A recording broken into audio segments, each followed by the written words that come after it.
The stock market rallied nicely today with the S&P 500 up 1.3%.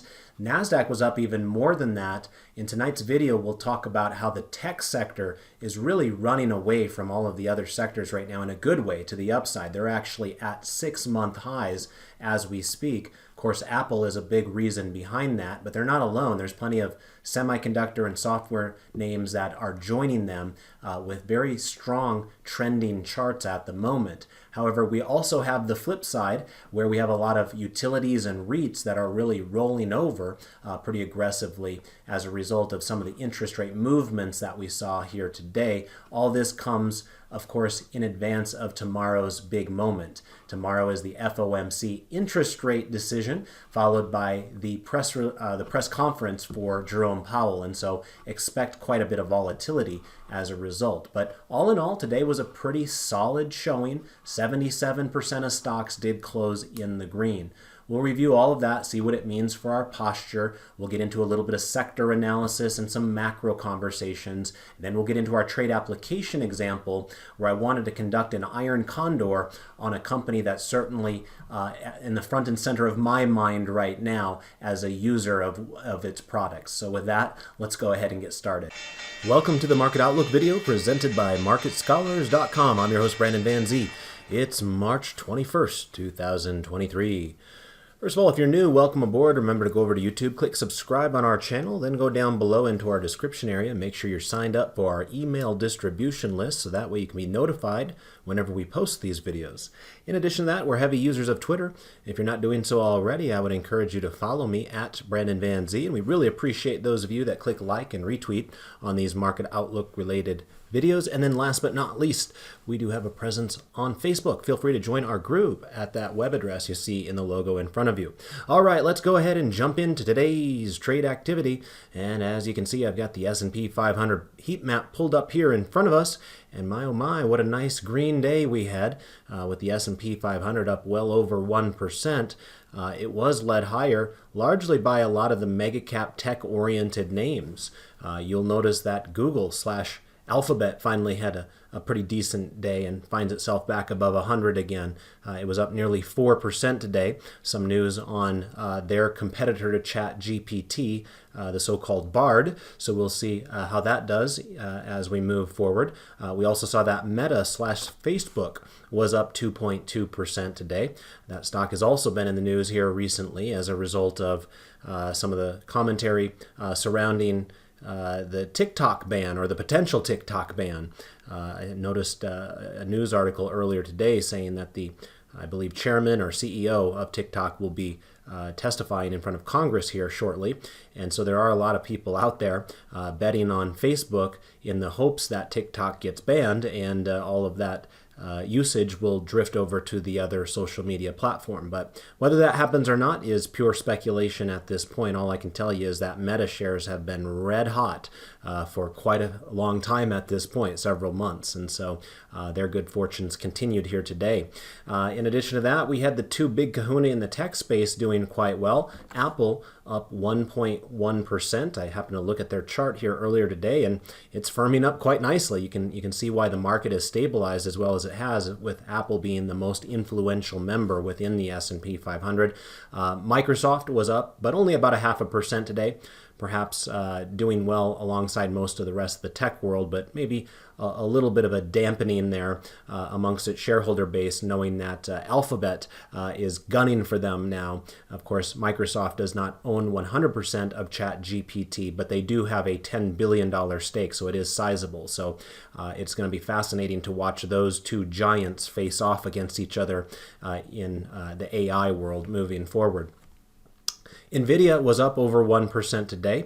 They either had a big conference or they've got one coming up. I can't remember which is which, but I know there's a lot of enthusiasm around NVIDIA, of course, the largest semiconductor company out there, at least in the United States here these days. Adobe, speaking of which, I was actually in Las Vegas over the weekend, as I typically am for the March Madness opening round games for those first 4 days, and happened to be staying at the Venetian / Palazzo, and I noticed in the in-between areas between those two resorts, where you're kind of walking through all the shops and restaurants and what have you, that there was this big convention going on for Adobe. So was interested to see on business television today that they had a big announcement regarding AI on their own, and how you're basically going to be able to instruct some Photoshop and other image editing software to be able to instruct it what to do with text. I saw a demonstration where they wanted to change this fellow's coat to red from whatever color it was before, and it just happened automatically right on the screen in front of you. So there's going to be some really interesting things coming out of the artificial intelligence world going forward, and it's not just Microsoft and Alphabet going at it. We now have a competitor there in terms of image editing and also video editing with Adobe. We also have Amazon having a fairly nice day, back up above 100, similar to Alphabet from that perspective. It was up about 3% here today. And of course, Tesla, that's the one that probably stands out to my eye as being the brightest green. Remember, the brighter the colors, the bigger the move for the underlying security. And so for Tesla, it was up nearly 8% here today. There were some other kind of beaten down banks that were smaller, that were up more than Tesla. But from a market cap perspective and the importance on the overall index, Tesla offsets all of them by leaps and bounds. I had mentioned there just a moment ago some of those financials, and you can see it was a nice snapback day for the vast majority of financials, with only a couple of them. It looks like Chicago Merc was down 1%, and then Market Access, which is kind of a bond-related exchange, was down about 0.5%. Otherwise, it looks like pretty much all the rest were green here today. And some of the regional banks in particular snapped back pretty aggressively, with U.S. Bank catching my eye there, up 9% today. Truist Financial was up 9% today as well. So those were a couple of the bigger movers in the market today. But unlike Tesla, they have been absolutely decimated this year because they've been caught up in the whole Silicon Valley bank situation alongside Signature Bank. And of course, everybody's been keeping their eyes on FRC, which barely can see on here if it is on here because it's so small in market cap these days. So let me kind of blow this up so we can see it a little bit better. And I'm not sure I'm seeing it. I'm probably overlooking it here. But yeah, for some reason I am not. Oh, here it is. This is the reason I'm not seeing it. If you're watching this on a phone right now, you're probably not going to be seeing it either, because I'm looking at this on a big old monitor staring me in the face here, and I could barely see it. So this tiny little rectangle all the way down here at the bottom is FRC. That's First Republic Bank of San Francisco, and you can see that these days its market cap is only $2.9 billion. Those types of companies don't even get included in the S&P 500 these days, but because it's happened so quickly, I have a feeling the S&P 500 hasn't been able to react quickly enough either to push it out of the index. So these days it is an afterthought compared to Tesla or Apple or something like that. It basically has zero impact on the S&P 500 at a sub $3 billion market cap. But it is noteworthy today because it was the best performing stock in the S&P 500, up about 30%. And that sounds extraordinary until you remember that it's down like 80 or 90% in just the last month. So a snapback, sure, but still a house of pain for anybody that is involved in that name. So all in all, good to see some stabilization out there in some of those beaten up areas. You can see Schwab was up nicely today as well, up about 6% there. Of course, a lot of people asking about that one, given our relationship to our brokers. Many of you know that David and I came from the TD Ameritrade family, specifically their Invest Tools division. I actually worked for TD Ameritrade's headquarters for a few years in Omaha, but David and I got to know each other at Invest Tools, which was taken over by TD Ameritrade. And as we were leaving that firm, they were getting bought out by Schwab. And while not all of you have seen your accounts actually transition to Schwab yet, I do understand that some have already taken place. But those of you that watch this video are probably a little bit more active, as I am, with your investments, and they're not transitioning us for quite some time there. It'll be happening in stages. But that was one of the more interesting developments over the last month or so, is seeing Schwab's name pop up on all of these lists showing uninsured deposits and all this kind of stuff alongside some of those regional banks and Silicon Valley Bank and all that kind of stuff. So Schwab, of course, has a big presence in San Francisco where FRC and Silicon Valley Bank are as well. So that might have had a little bit of an impact as well. But it is nice to see it stabilizing here. It still has a market cap of well over $100 billion, despite it getting hit pretty hard here in the last month or so within this meltdown that we're seeing within the banking industry. So good to see that stabilization, just purely from a personal perspective, as I want to make sure that my money is well taken care of in my brokerage accounts, as I'm sure many of you do as well. So I think we can all kind of breathe a sigh of relief here at the moment that Schwab has not continued to torpedo lower the way that FRC seemingly has. Let's go back over now and take a look at the full S&P 500 once again. And let's now talk about some of the areas that were out of favor today. One thing that was really obvious to me, even before looking at this heat map, is that the utilities were out of favor. Now remember, utilities are very interest rate sensitive. And utilities actually caught a nice bid here within the last, week or so as a result of interest rates rolling over aggressively. Some of the most, strangest movements within the interest rate environment, both up and down. And so you've probably found that the utilities have been a little bit more volatile in their share price movement here recently than they typically are. Remember, usually utilities are about the most boring corner of the market that you could ever lay your eyes upon. But these days, it seems like there is a little bit more activity there due to their interest rate sensitivity. And as I zoom in on the utilities, you can see it was a complete sweep of bearishness. Every single utility stock in the S&P 500 closed in the red today, including some of the more well-known ones like Duke Energy down 2.6%. Looks like they're doing about as well as those Blue Devils. Sorry, I know. Even David is a fan, and I was hanging out, one of my buddies that I was hanging out with over the weekend is a big Blue Devils fan as well, so I feel your pain. But Duke Energy was down 2.6% today. And by the way, congrats to those of you that might have gone to Fairleigh Dickinson or Florida Atlantic or even Princeton. Some really interesting upsets in the college tournament over the weekend. So Duke Energy down quite a bit. We had American Electric Power down quite a bit, over 3%. Remember, that's a pretty big move for a utility. And even good old Con Ed, one of the original aristocrats, that's a utility at least, headquartered there in New York, down nearly 4% here today.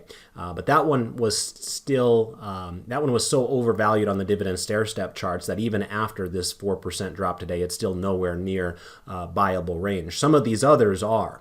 And of course, we'll be interested in scooping some of these up at the right price in my DGI class. Remember, I teach that on Tuesday mornings, and we did cover the consumer staples in our head-to-head matchup today. You'll notice the consumer staples was another area where you did find some losers along the way. And remember, when we're buying dividend stocks, we like to buy them when they are down on that day, ideally, because that means that all else being equal, we're getting a slightly higher dividend yield. So that didn't bother us in that regard. But hopefully they'll stabilize and start snapping back in due time. But it does seem like it was the more defensive areas that were out of favor today, with utilities completely washed out.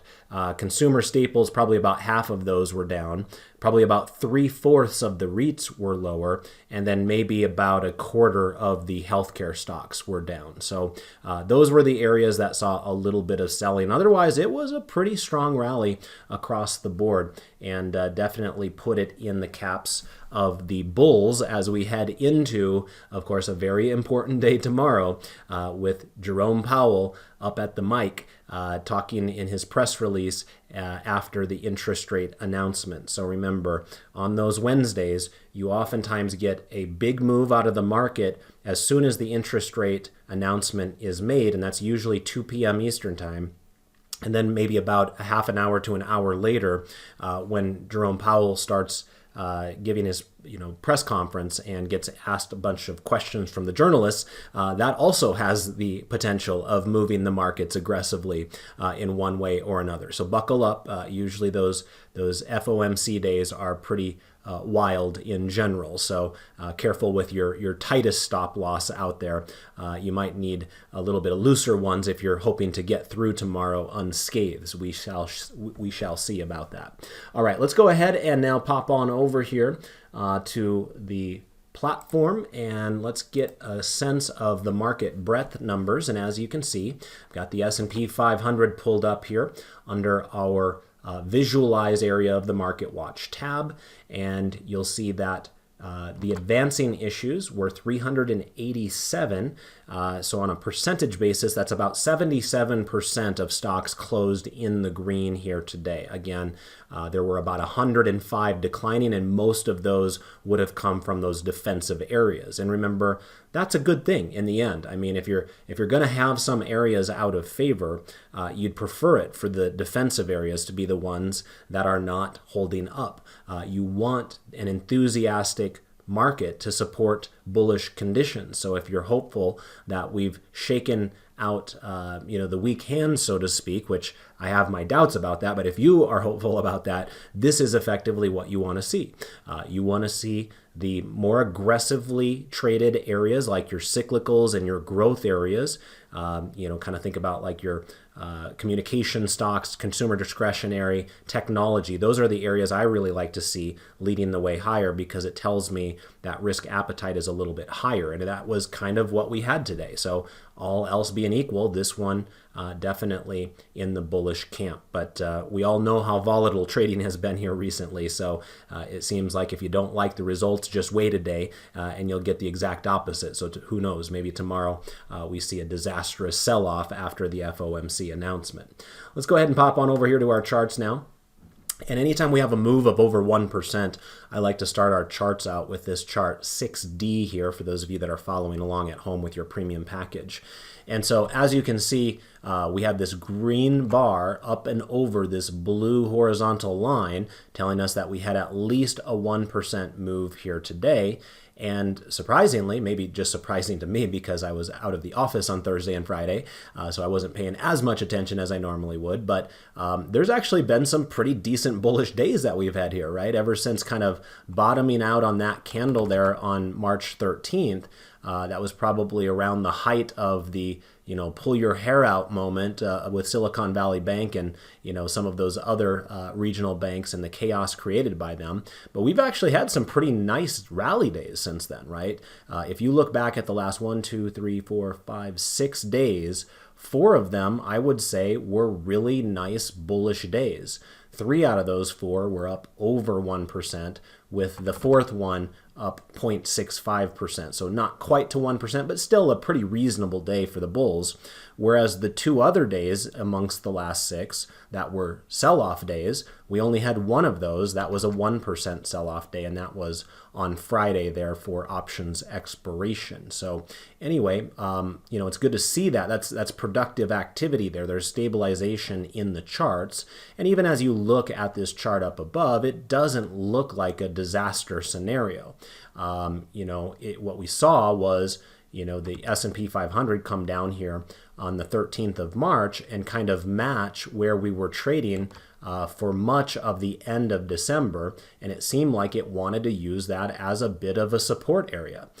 We did not go down and test those lows from back in October yet. Of course, that being the key word, because that could still easily happen. But right now, you got to give credit to the bulls. They came down, they tested that strong support area that was in place for about a week and a half to 2 weeks at the end of 2022.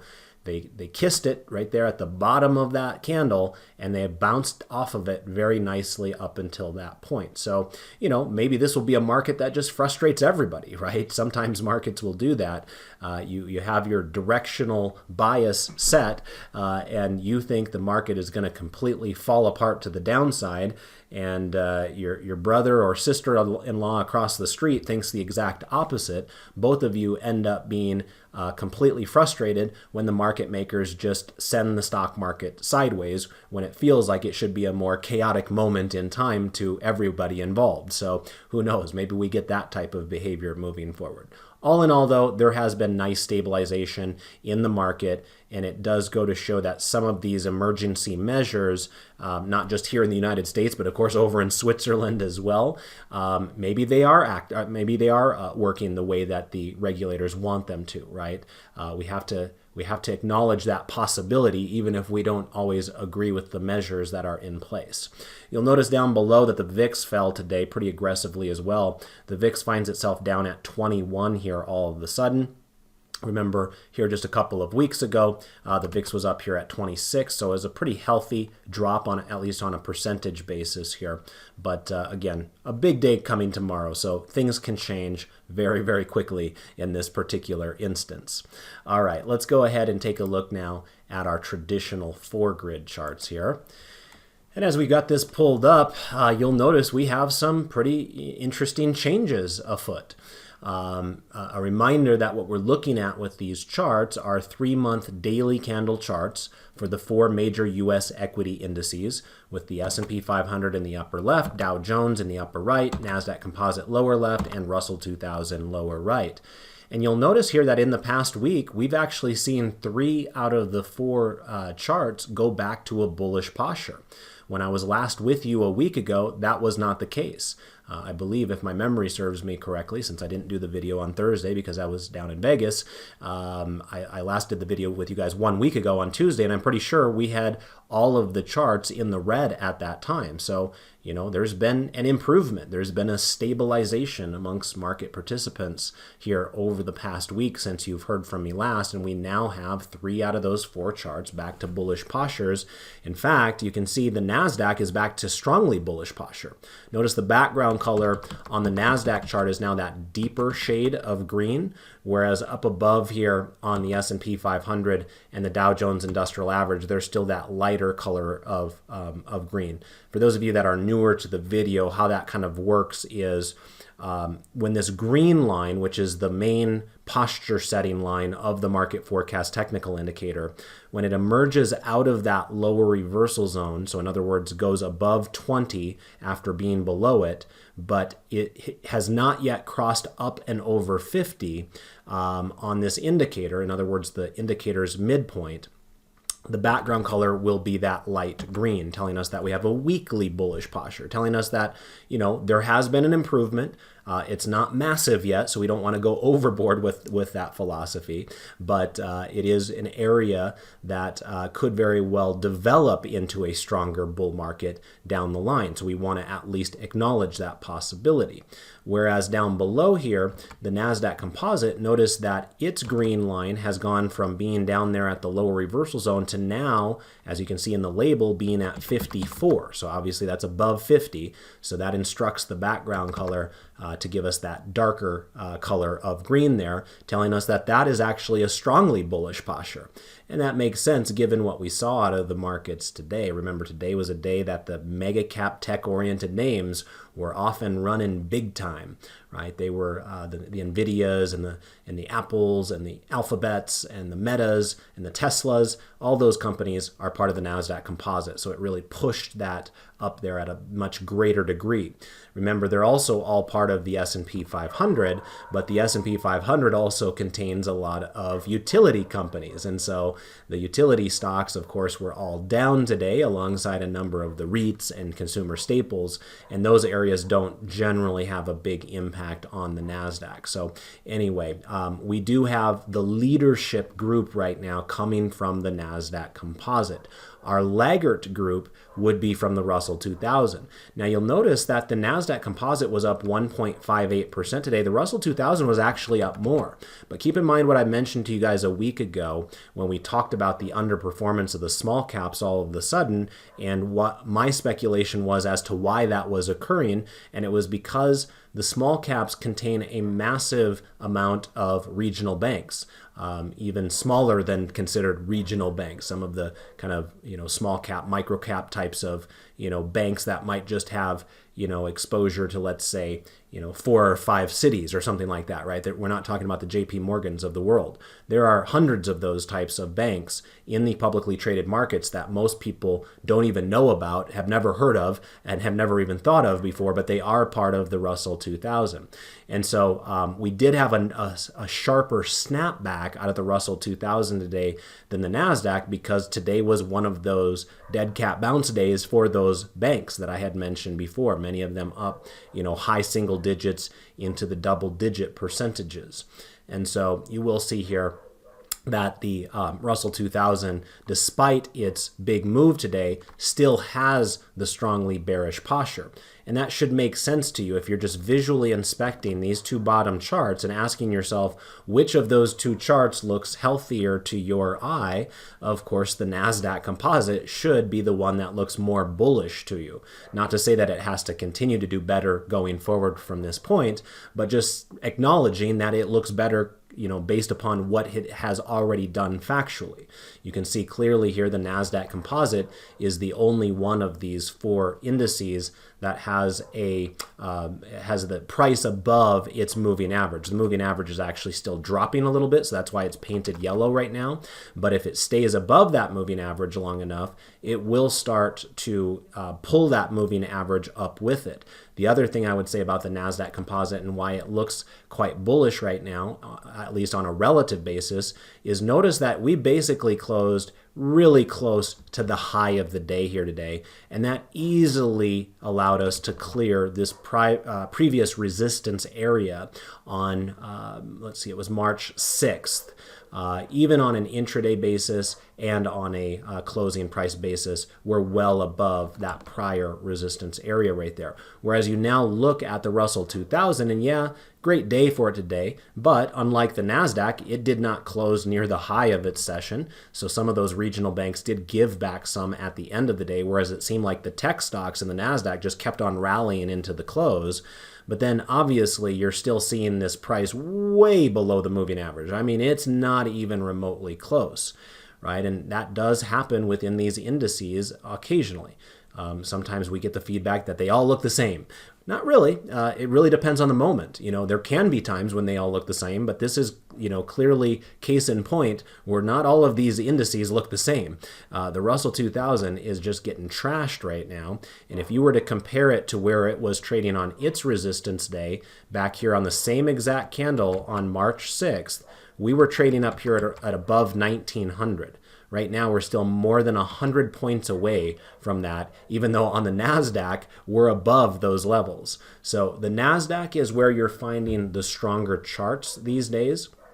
We talked about that a little bit in class yesterday for our top-down trend trading class, where we're trend trading stocks in that particular portfolio. And of course, we've found some decent looking trend trades in that area. In fact, the stock that the students ultimately selected for the official portfolio yesterday was in the information technology sector. So we do know firsthand that some of the better looking charts out there these days are those tech oriented charts.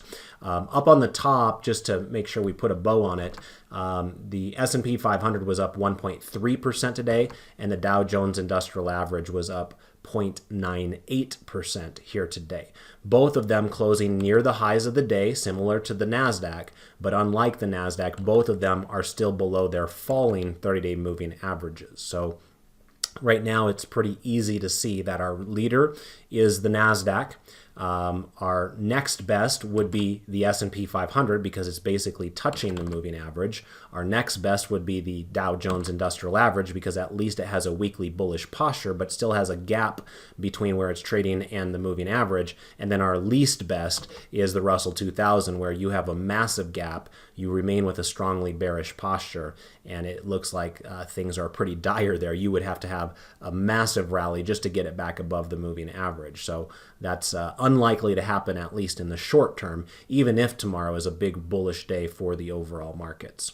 All right, let's go ahead and pop on over here to the internet, I always like to get a chance to say thank you to those of you that help support these presentations. And my oh my, you guys did a great job for me the last time I did the video. 141 of you clicked like for me there on Twitter. And as you know, I'm happy just to get to 100. So for the 41 extras that did it out there, I really appreciate that. It helps us get the word out about our organization to a much wider audience than we would be able to otherwise. So we know that it's a pretty easy thing for you to do and only takes 5 seconds out of your time, but you would be surprised how many people absolutely refuse to do that for us. So we do want to acknowledge those of you that are willing to help support us. And remember, it's in the end, it's in your own best interest, because if these videos dry up and nobody wants to support them or watch them, then naturally we'll get the hint about that as well, and we will probably start adjusting our schedules accordingly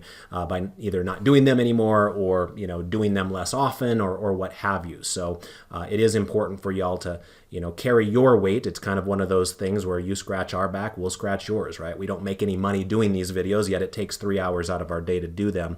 If all we're asking out of you is 5 seconds out of your day to click a free button for us, I think most of you are willing to do that. So thank you very, very much to all of you that helped support us the last time around. Let's do some shout outs here. Thank you to John, thank you to Larry and Claire and James and Arth and Michelle and Floyd, Business News, and Jeff and Stock Market Junkie and Valerie and Scott and George and Irene and Tubbs and Jim and Caitlin and David and Maria and Dean and Sonia, Tom and Barney and Vernon and Paul. Too many of you to get to, but I do at least want to acknowledge you every so often. So thank you to all of you and everybody else who clicked like the last time around. And I've got the same deal for you. If you want me to do a full-length video on Thursday when I'm next scheduled to do the video, as long as we're up and over 100 likes there, I'll be more than happy to do that for you. If we're under 100 likes, then I'll just plan on doing a 15-minute version of the video where I just give you a brief overview of the overall markets, but would not include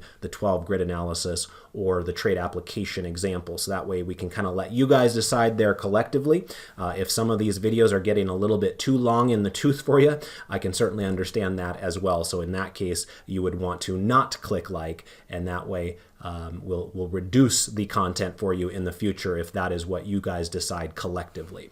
Let's also have a little bit of a chat here about what's been going on the sector selector. So let's pull that up here under the tools tab of the Market Scholars website, and you can see I've got the sector selector pulled up now, and the date off to the right hand side shows us the good old St. Patrick's Day. So I suppose it was fitting that on St. Patrick's Day, which was Friday, that we had the green color make its way all the way up to the #1 slot, and that green color is represented by information technology. It's one of the brighter colors on there, so it stands out nicely there for our eyes. And this is another case in point that shows what I had just mentioned here a moment ago, that the NASDAQ is really rocking it right now. In particular, the tech stocks within the NASDAQ look quite healthy in comparison to a lot of other areas. A reminder that this graphic is actually using an equal weighted approach, so it's a little bit different than the NASDAQ and the S&P 500 that are market cap weighted, but this is basically confirming the same thing that we learned over there. So it's not a fluke. In other words, it's not just the mega cap techs that are leading this rally. We're actually seeing the mid cap and small cap tech areas holding up reasonably well there as well. So they did take over the #1 slot from industrials, which were up there for 3 weeks in a row prior to that, but they did fall down to the #4 position in last week's trading, as maybe some of those more cyclical areas did not capture the market's interest quite as much. You will notice that a lot of the defensive areas showed improvement here week over week as well. That was the other big takeaway, because you can see consumer staples went to #2 from #4 the previous week, so an improvement there. Healthcare went from #6 up to #3, so an improvement there. Utilities went from #9 to #5. Now remember, last week was marked by a number of days where interest rates were just falling off the map.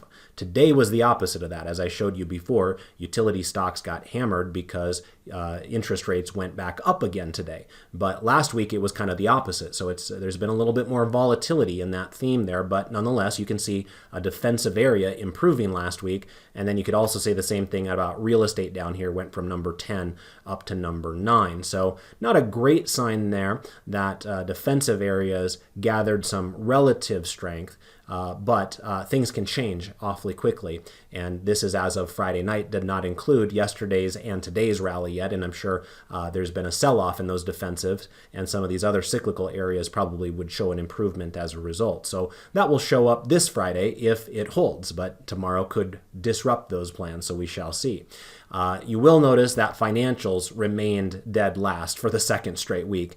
I don't think that's a huge surprise to many folks, especially, again, reminding you that this is an equal weighted version. So, those regional banks have just as much of an impact on this ranking system I'm using here as the mega cap, money center banks and, investment banks that are out there. So with those regional banks getting blitzed the way that they did last week, that particular sector remains quite out of favor on a price perspective. Obviously, there might be some interesting value opportunities in that area if you are so inclined. But if you're trying to trade these based off of price momentum within the stocks themselves, that is an area that has definitely been out of favor on a relative basis versus these other 10 sectors that are out there.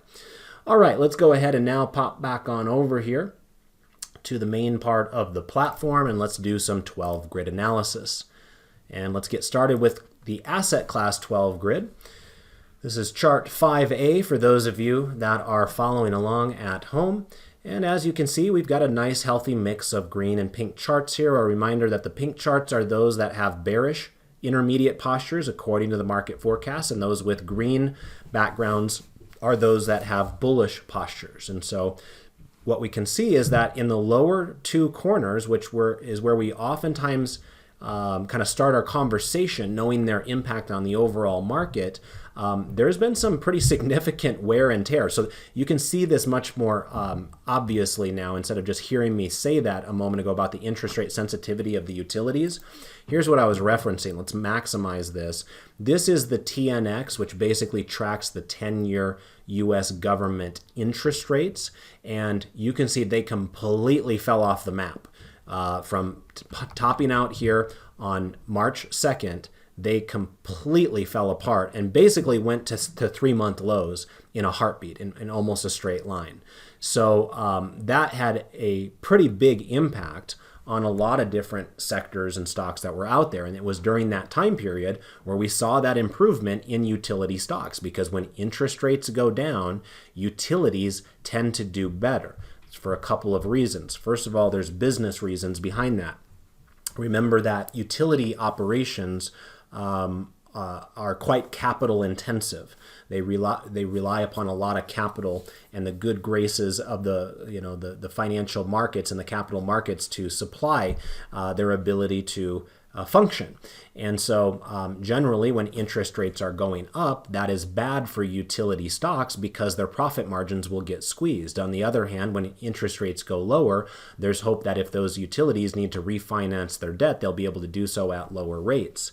The other reason behind it is there is a trade-off effect that takes place from an investing standpoint as well. A lot of times market participants will look at the bond market and ask themselves if they feel comfortable with the trade-off that they are giving up. And if the interest rate environment in the bond market is too low, they will then start looking for opportunities within bond-like proxies within the stock market itself, and that usually comes from utilities and REITs and other kind of more calm-oriented areas of the operating economy. And so when you see interest rates rolling over, that usually gives a benefit to the utilities. When the opposite happens, then of course the opposite is also true, and that's what we saw today. Interest rates, despite being down significantly over the last 2 or 3 weeks, were up significantly today. That was a pretty healthy bounce there. In fact, it gapped up to start the day and basically kept on improving as the day went along. In other words, interest rates kept on climbing here on an intraday basis today. So that reversed that whole theme and sent utility stocks lower. At the same time, it sent long duration assets like the tech stocks, a little bit higher. There's not quite as much sensitivity in that area because you don't have the bond trade-off effect there. Even though you have kind of long-term cash flows that can play a role, a lot of times participants are not going to say, hey, I don't want to get into the bonds right now because the interest rates are too low, so instead I'm just going to get into tech stocks in order to supplement that income, right? Whereas they do think that way with utilities and REITs. So there are different ways to think about those areas.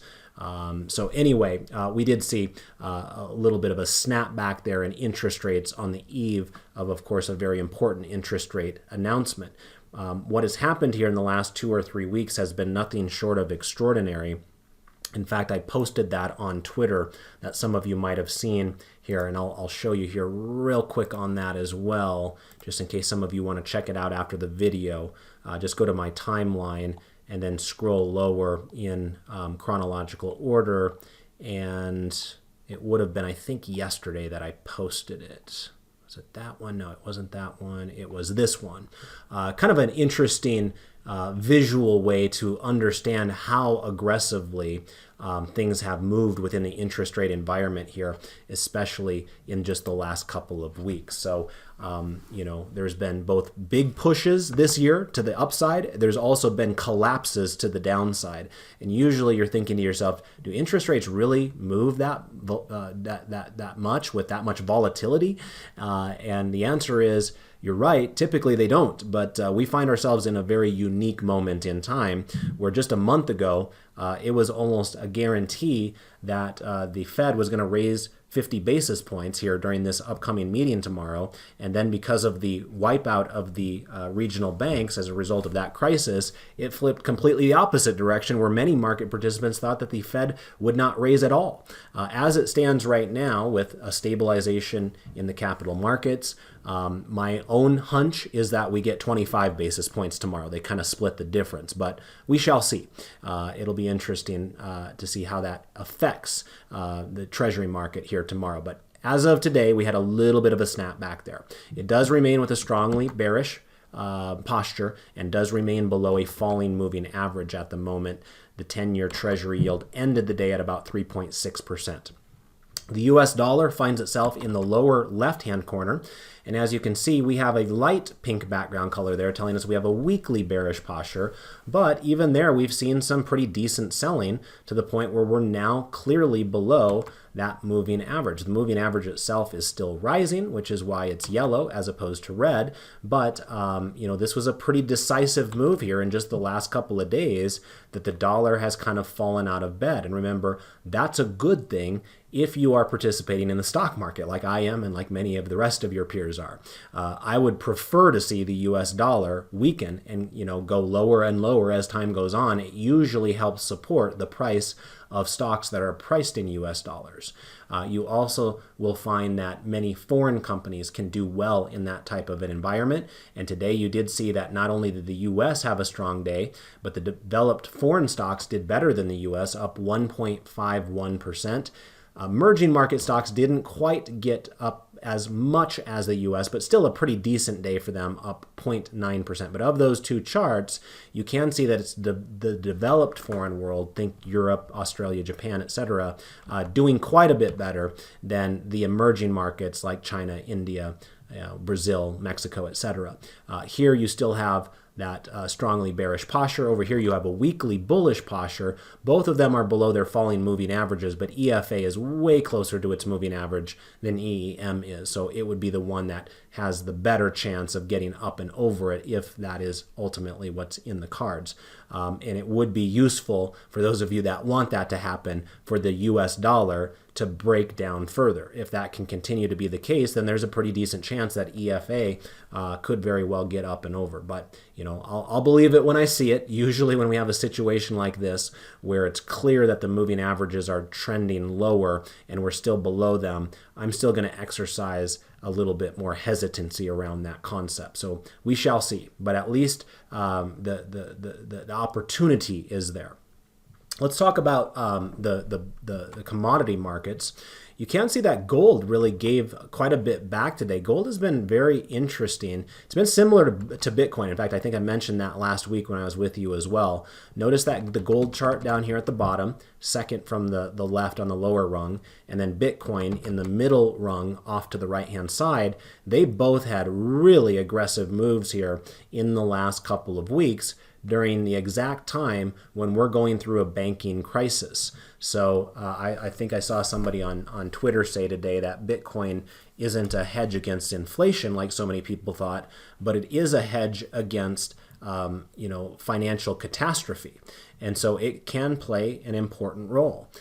In a lot of ways, gold does the same thing. But with today's nice rally in the stock market, perhaps people are willing to let gold go in that moment, but they're still interested in Bitcoin, perhaps because it is still down significantly from the last year. We were actually looking at Bitcoin in class yesterday. I think it was down still 43% from where it was trading a year ago. So, there's possibility that it's in the midst of a greater snapback rally right now because it got beat up too much to begin with. So we'll keep our eye on that. But Bitcoin up there at 28,000, it's basically at its highest level in several months, at least 3, but it's quite a bit more than that even beyond this chart here. Gold was able to get up to these new multi-month highs when it surpassed this prior high from back here on February 1st, both on Friday and then also yesterday. But with today's give back, unfortunately, GLD now finds itself back kind of in the midst of these prior candles over here. So not all hope is lost at this point. Sometimes you do find buyers stepping in amongst that congestion. So we shall see if that takes place or not.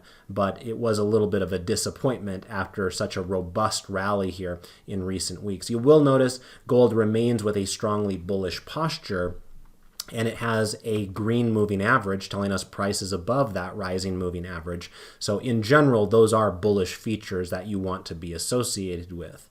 Oil, on the other hand, has struggled a bit more. It did very nicely today, so whereas gold sold off, oil went up pretty nicely, up 2.4%, but it was kind of similar to U.S. Treasuries from that regard, right? We saw oil take a nosedive at the same time interest rates took a nosedive, and then in the last 2 days with interest rates going up, we did find oil also going up those exact same times. That doesn't always happen. It seems more coincidental than anything, but it is kind of interesting that both of those charts kind of look a little bit similar from that regard. But you will see here that we've now breached into the midst of that gap there on USO. It might not look that way on the futures contracts, but if you're using USO as your proxy, which is not the most pure way to go about it, nonetheless, it's suitable to do something with a quick and dirty analysis. But you can see here with today's move on oil, we did breach into this air pocket that was created from this candle down to this candle. And so for those of you that believe in that concept of gap fills, today would have been the start of that possibility, and therefore it could have a little bit of room to run to the upside before it runs out of gas, pardon the pun, as we're talking about oil in this particular case. So a nice day out of oil, but it doesn't change the fact that this is still a downtrending chart with a red 30-day moving average and still with a strongly bearish intermediate posture according to the market forecast technical indicator. You will see that with interest rates rallying today, no surprise that some of our bonds sold off, including TLT was down about 0.86%, and the foreign bonds were down about 0.49%. But both of them do retain their strongly bullish posture. High yield bonds were kind of interesting. You guys have heard me make this comment several times over the years, and it did hold true once again today. You might assume that with interest rates rallying aggressively today, that all bond categories would be lower. But that's simply not always the case. High yield bonds kind of get pushed around by different dynamics out there, and one of them is they have a little bit more of a correlation to the oil markets, believe it or not, because a lot of the energy names, the oil and gas drillers out there that ran into trouble several years ago, were the ones that had to issue high yield, aka junk debt, because most other people just simply weren't willing to loan money to them. And so they had to raise capital very expensively in the high yield market. And so when you do have a snapback in oil prices, sometimes that has a somewhat positive impact on the high yield bond market there as well. So they were able to avoid the selling that their government and foreign bond counterparts had to put up with. High yield bonds were up over 1% today. But you can see here that they have also suffered to the downside alongside oil, whereas these other bond categories did not, right? These other bond categories are still above their moving averages. High yield bond, sure, it had a great day today, but it remains below its falling moving average, just the same way that oil prices remain below their falling moving average. All right, let's go ahead and now take a look here at some of our sector analysis, and we'll do chart 5C for that conversation. And so as you can see, we have a pretty decent mix here between pink and green charts here as well. And unlike the prior set of 12 grids that we just discussed with asset classes where that's normal, it's not always normal here. We can have clean sweeps amongst the sectors, either a clean sweep of bullishness or a clean sweep of bearishness. But right now is one of those, kind of transitory moments or pivoting types of moments where some of them are starting to roll into favor, some of them still rolling out of favor. So let's talk it through, and let's start with the one in the upper right. This is the one I've addressed a couple of times already in this presentation, and this is one more proof in the pudding there for you that technology is looking mighty fine right now. Take a look at this market cap weighted tech ETF that we have in the upper right. In fact, I'll right click on it so you guys can see this a little bit better. Notice that tech, at least on a market cap weighted basis, is trading at new 3-month highs, at least on a closing price basis. The close that we had today is higher than all of the other closes on this board. Now, this is a 3-month chart here. If I wanted to change it to 6 months, you can see that it is also 6-month highs for XLK, the market cap weighted tech index. This looks like a strong chart, yet a lot of people fear that we're in some sort of a calamity right now in the stock market. Well, if that's true, how can this also be true? That tech looks like it's ready to rock and roll right now, right? You usually don't see those two things associated with one another. Let's go back on a 1-year chart. 1-year daily, you can see we're nowhere near the 1-year highs. So, baby steps. We gotta start small in order to think big later on. Right now, we're not at 52-week highs, but we are at half of a year highs, or 26-week highs is another way to think about that. In addition to, of course, being at 3-month highs. So, credit where credit is due. Tech is hanging in there like a champ. And as I mentioned before, Apple's chart looks pretty darn good as well. And of course, Apple is, the bellwether of that entire sector. And look at Apple bouncing nicely up and off of that rising moving average, closing near the highs of its session, repeatedly here over the last week and a half. Green line way in that upper reversal zone there. If we were to look at a 6-month chart on Apple, no surprise, this is a new high for Apple on a 6-month basis as well. So you can almost make the claim that Apple is kind of carving out a bit of an inverted head and shoulders pattern there to a degree, right? With this being the left shoulder, this being the right shoulder, and this being the head. And that's usually a positive reversal sign to the upside. So, we might all have our thoughts about what should be happening in the market right now based upon what we're learning out of the financial system. But the truth of the matter is tech is looking mighty healthy from a technical analysis perspective. If we are looking at some of the other charts, it's harder to get that enthusiastic about the others. However, I would say that communications is looking a little bit better. And remember, this is the market cap weighted version, whereas what I was talking about on the sector selector was equal weighted. So there are some differences there. And communications is actually a good sector to see those differences because this one here, XLC, is going to have a larger impact from Meta and from Alphabet. Right, the two big kahunas within that space. Whereas in an equal weighted version, they are equally as important as, let's say, the small broadcast networks and things like that. So anyway, the mega cap theme with Alphabet and Meta in particular is now allowing for communications to make a pretty solid run here.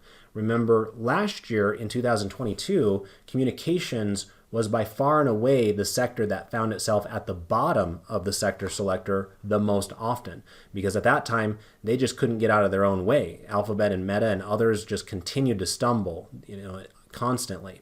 This year has felt a little bit different from that regard, and you're seeing that show up here in the chart. You can see XLC was able to take out its prior resistance area there on March 6th, and now is trading back here into this range from back in February. So it doesn't look quite as good as tech, where you're up there in those upper echelons at 3-month highs. You'd have a long ways to go to take out this high on communications back on February 2nd, but of all the rest of the charts, it's the one that probably does look the best. In terms of the charts that look pretty terrible, you can probably throw the interest rate sensitive ones into that conversation. You've got utilities down here at the bottom. It was down 2.01% today. Think about that. The market itself was up over 1%, and one of the quietest sectors out there was down 2% on that exact same day. So that just goes to show you how much interest rate sensitivity it had here today. So it was by far and away our worst performer here today, whereas financials were our best performer, up 2.53% on that snapback from those banks. But you can see that both utilities and real estate, with that interest rate sensitivity, they look like they continue to be in downtrends. In fact, real estate is pushing 3-month lows right now. In fact, if I'm not mistaken, I think there was only one lower close from real estate. This is XLRE I'm using here, in the last 3 months, and that would have been on March 10th. So while the stock market itself has been in rally mode for much of the last week and a half, real estate has not found that same sort of an opportunity there. It continues to struggle in this environment and actually has a strongly bearish posture there. You did see that with today's move, Staples managed to close above its moving average.